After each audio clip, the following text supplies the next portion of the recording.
Hi everyone, welcome to Shelf Control. I'm Norm.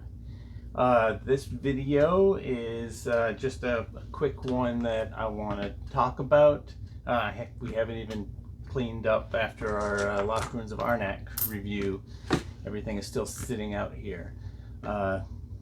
This is also the first test of some new lights. My wife, for my birthday this week, got me a couple of LED lights for videos. I have those set up. I don't know exactly how to set these up, how to make these work, but I've got them on, I've got them placed, one over here, one in front. I've got the regular light coming in from over there, so we'll see how that looks in the video. If you have any advice, feel free to put them in the comments to help me out, because we're all new at this. So what I wanted to talk about was a post that I saw on Board Game Geek. There was a game on Kickstarter that I had been looking at and found it interesting, had some thoughts on it, went to Board Game Geek to see if other people did, and there's somebody else had asked the same question. So you've already seen the thumbnail, the title, so you know I'm talking about the Hollywood 1947. This is a game, it's a social deduction game where people's identities are hidden and you're working in Hollywood in the year 1947, and that was during the time of the Red Scare. And so in this game you've got people who are communists who are trying to put anti-American propaganda into the films, while the patriots are trying to stop that and identify who these communists are. If you're not familiar with the Red Scare, I would do some research on it. It's a pretty dark time in our nation's history. Like I said, it was the idea that communists were trying to put in propaganda to sway public opinion to anti-American ideals and towards communism. While there may have been some communist spies active in various areas in the country, the Red Scare ended up being primarily used to further anti-Semitism. At the beginning of the Red Scare in Hollywood, there was the famous Hollywood 10, which were 10 people who were brought before Congress and questioned and threatened with jail time if they didn't rat out their friends and people that they worked with, and were suspected of being communists themselves. From my research, at least 6 of those 10 were of Jewish descent, and I don't know how prevalent that was throughout the whole thing. I didn't go researching everybody's name. It was easy to research 10 names rather than the hundreds that were thousands that were affected by this.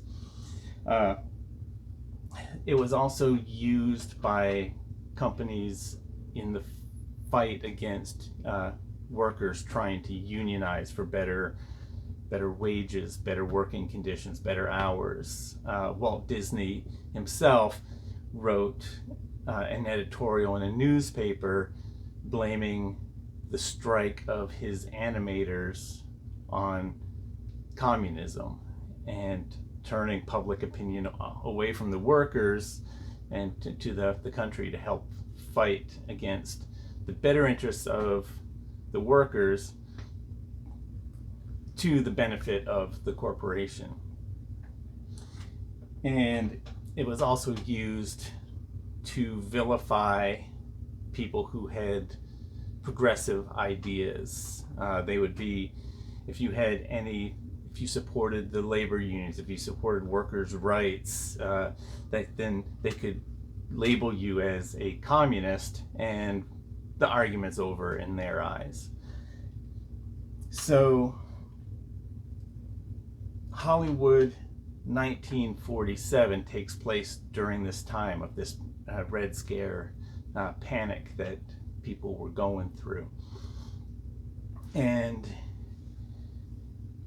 I found it a little bit troubling because the people on the other side in the game are communists. You're given a card that says Patriot, or you're given a card that says Communist. And so, according to the game, the Red Scare was correct in its assumption that the communists were in Hollywood and they were trying to put propaganda into the movies, and doesn't address the lives of the people that were ruined, who were blacklisted, weren't able to work in Hollywood ever again, would have to go somewhere else, was shunned by their friends because they didn't want to get caught up in the panic, and instead justifies the actions of the people in the Red Scare. And a lot of the comments on the Board Game Geek were saying that this game was a satire. And as a big fan of satire, that didn't quite sit well with me. You could argue that instead of a satire, it might be a parody.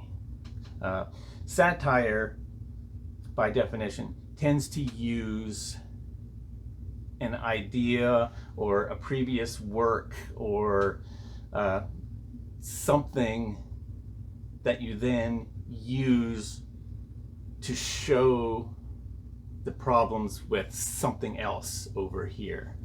The example that first came to my mind was back on the old TV show, Mad TV. They had some good sketches, some bad sketches. I don't know, I caught a few every now and then, but one that really caught my attention was they did this Steve Jobs kind of production where he was introducing a new product, and it was the iRack, and it was a rack that you would use to store all of your other products in. And so he just keeps cramming all this equipment into the iRack, and the people in the audience start freaking out because the iRack is becoming unstable, and he's like, no, it's fine, we can put more stuff in it, all we got to do is just throw more money into the iRack, and it starts smoking and it turns into a big disaster. And I thought that was a really clever use of satire, showing using a rack made by Apple to compare to the country of Iraq, and the lunacy of the government just throwing more and more stuff and more money into it, and it's just becoming more and more unstable. Whether or not you agree with their political statement made in that skit, it is an effective use of satire. So I don't know. And to talk about parody will target and mimic the thing itself to show criticisms and flaws in that thing. An example of a parody might be the Doctor Strangelove movie, where it talks about the hyper patriotism, and we got to keep our bodily fluids pure, and fluoride is for mind control, and the character of the general who has these crazy ideas and basically starts World War III over his far out ideas, he is a parody of people like that, just heightened up to cranked up to 11, and that would be a parody. So everybody in the Board Game Geek is saying, well, this not everyone, but those arguing supporting the Hollywood 1947 1947 is saying that it's a satire. And so my thought is Hollywood 1947 supposed to be a satire of today's problem with anti-Semitism, the Conway Wests and all of that, talking about all the Jews in Hollywood running everything, and part of the Illuminati and all of that stuff? Or is it a satire for the rainbow scare? I don't know if that's the actual term or not. Maybe I need to copyright it so I can get some royalties. But we're going through the same thing now, where we're talking about woke culture and how the members of the LGBTQ community are trying to insert their propaganda into the media. And so is Hollywood 1947 a satire about today's situation? And if the game somehow showed that those people who are scared overreacted and were wrong and were destroying other people's lives, then that would be a good example of the satire, using the Red Scare to show the flaws and stupidity of the current rainbow scare. But in the game, like I said before, in the game you are either a patriot or a communist, and you either are trying to put propaganda in the movies or you're not. And so there is no lunacy that's being revealed here, unless you're already of the mindset, you already are aware, okay, this happened in history and these people were wrong and did bad things. I'm playing as the patriots and I'm thinking that these people are communists, but they're not really. And that none of that seems to be in the game. And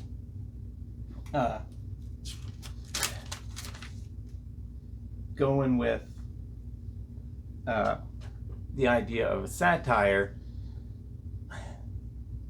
I don't see satire as shining a light on something and saying, see, they were right all along.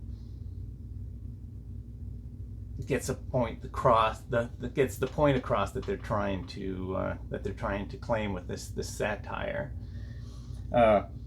Is it a parody?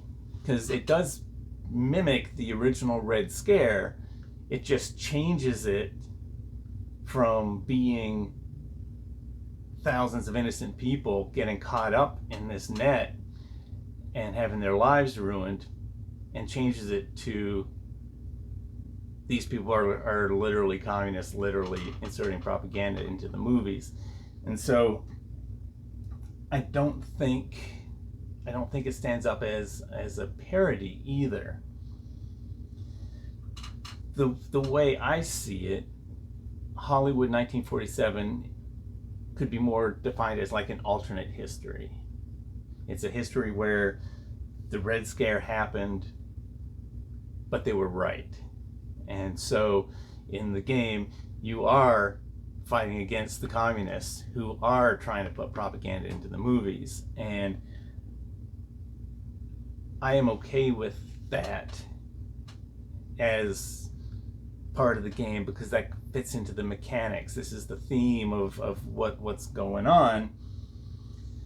But it's a little bit disturbing, as it doesn't criticize that at all. It's people who are currently caught up in the rainbow panic could play this game, and it would just reinforce their idea of there are people in Hollywood trying to push propaganda and brainwash us, and it doesn't do anything to combat that. Now, in the in the thread on Board Game Geek, the publisher, maybe the designer, they might be the same person, I'm not sure, actually reached out and was asking for advice as to how can we address this and not appear that we are condoning this kind of panic. And I really appreciate that. There were a few posts of people saying, don't change a thing, it's your art, you do what you want with it.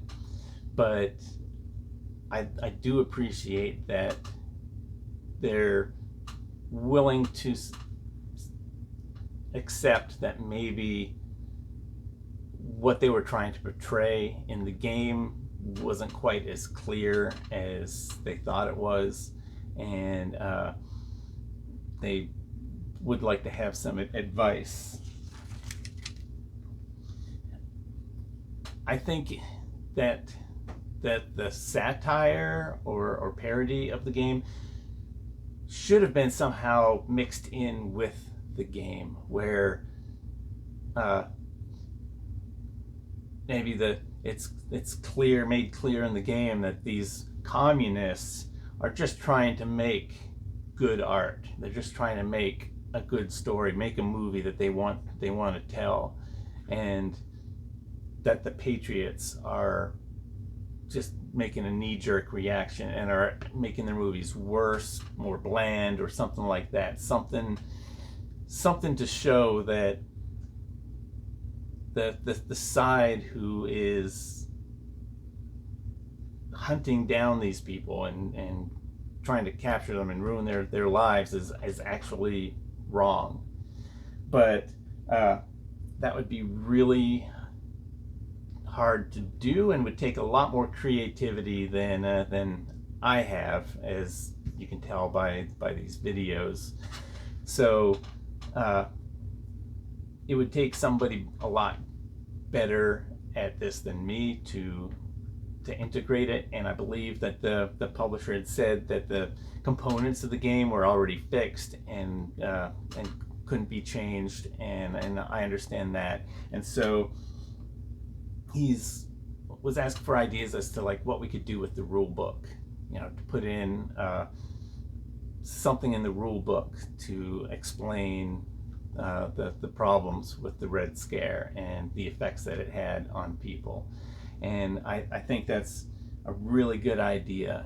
I think that if they got a historian who was an expert in that area to write snippets, maybe a paragraph at the start, but also like little snippets throughout the game with the rules, with little commentaries that would be thematic with the rules that they're being by, but also explaining the effects that this had on people's lives, or how it was misused to keep power for yourself and keep others from possibly getting power, like in the case of labor unions and things like that. So I'm really interested to see what comes of this. I give kudos to the publisher for actually coming into this tiny thread on Board Game Geek to address the community and be like, what can we do to help make this more clear. Personally, myself, I will not be backing this game. There's lots of social deduction games out there. There's plenty to choose from. I've got some on my shelves that I haven't even gotten to the table yet, so I don't feel the need to get another one. And the theme of this one just feels a little bit icky, and part of my teach of this game would have to be an explanation of the Red Scare era as well, which could be a learning experience for people, or it could be a point of contention when you have people who are of the opinion that there are people infiltrating at all levels trying to manipulate the public, and then that could totally derail your whole board board game night and turn it into a screaming match. So I will not be getting it. I'd be curious to know if you guys, if you are, why, if you aren't, why. I do agree with people that board games are an art form. They've turned into more than just your stories and monopolies. They actually are works of art now, and the people who design them I consider to be artists. But art also comes with a message, and I appreciate the publisher or designer for actually accepting the responsibility of, I need to make sure that my message is clear and not taken the wrong way. So